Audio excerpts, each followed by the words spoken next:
Hey guys, welcome to this episode of The Rachel Cruze Show. And today we're talking about revenge spending. What is it? Who came up with it? And what does it really mean? And most importantly, how is it affecting your money? So some of you might be thinking, okay, can revenge spending really have an effect on my money if I don't even know what it is? Well, you might be surprised because sometimes spending can be connected and usually is connected to our emotional state, even if we don't fully realize it. So I'll be unpacking a few ideas from a recent article about revenge spending. We'll also talk about how to avoid this and build back up your savings if it's taken a hit. So hopefully all of this will help you reevaluate your post-pandemic money habits and get you back on track.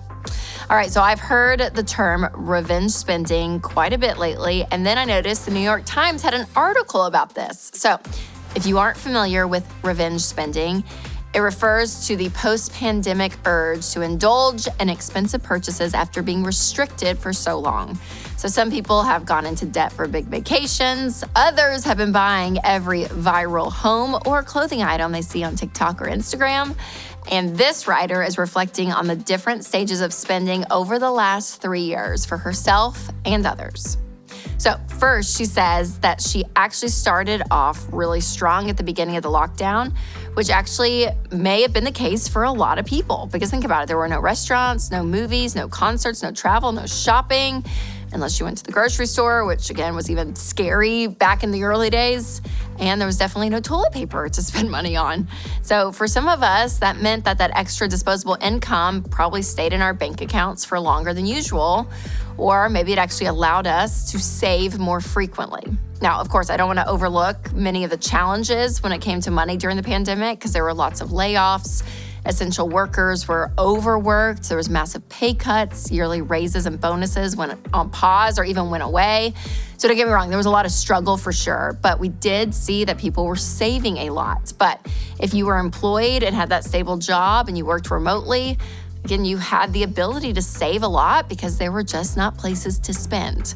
So if that sounds like you, or even if you've experienced other times of plenty within your budget, I want to encourage you and remind you how powerful that can be. So remember what that felt like when you had margin, maybe because there were boundaries in your life, intentional or unintentional. So use that knowledge as a tool to know how to recreate that experience again, because having margin is so key. All right, before we dive back into the spending habits, I want to take a quick break to talk about one of our new sponsors. So you guys, there are clothes in my closet that I never wear, I admit it, but I'm trying to simplify, and that's one of the reasons I love the capsule pieces from Carly Jean Los Angeles. Every piece can be mixed and matched to become a key part of your look.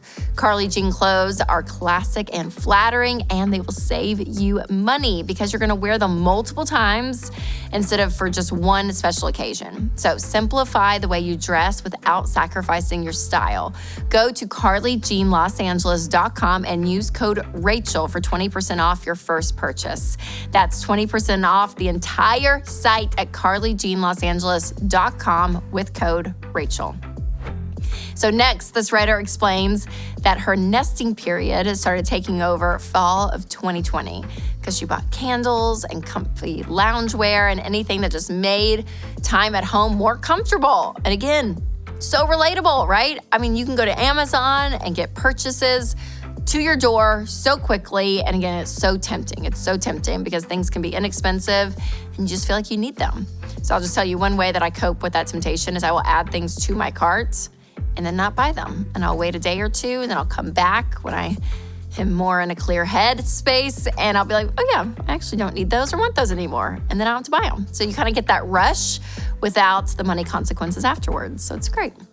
And speaking of money consequences, that's the next thing that she talks about in this article. So she eventually gave in to her COVID wish list and actually started dipping into her savings that she had built up months earlier.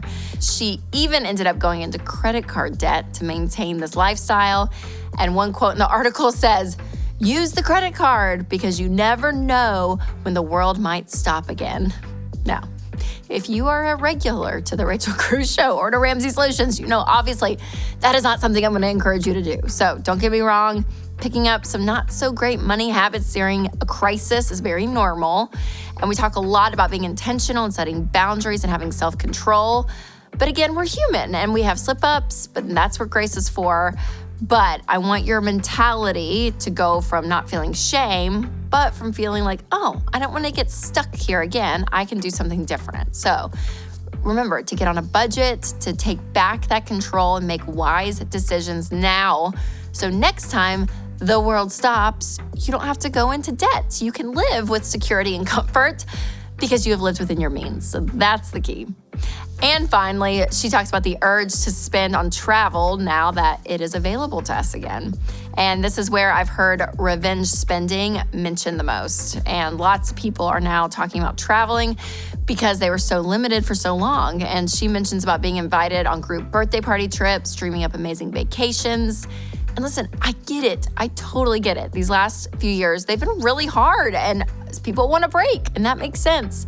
But she also goes on to write about how helpful budgeting has been in her life. She even mentions that doctors who have studied the effects of credit card spending and Apple Pay have found some really interesting research. And spoiler alerts, this is what we've been saying at Ramsey for decades, and now science is backing it up, that you will spend more money when you use a credit card or an app on your phone because you will feel less attached to that cash. So, as much as the pandemic made us feel like the world was going to end, statistically, you probably will still have another 20, 30, 40 years. And it's your job to shift your mindset back to the reality that you're currently living in. So let's turn revenge spending into revenge saving.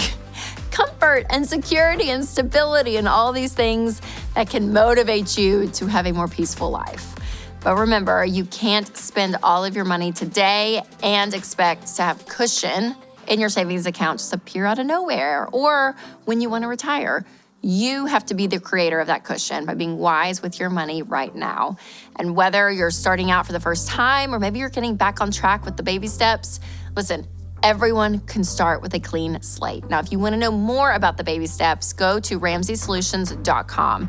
There are tons of videos and articles and other resources available to create an amazing way to walk with your money and have a plan and have security.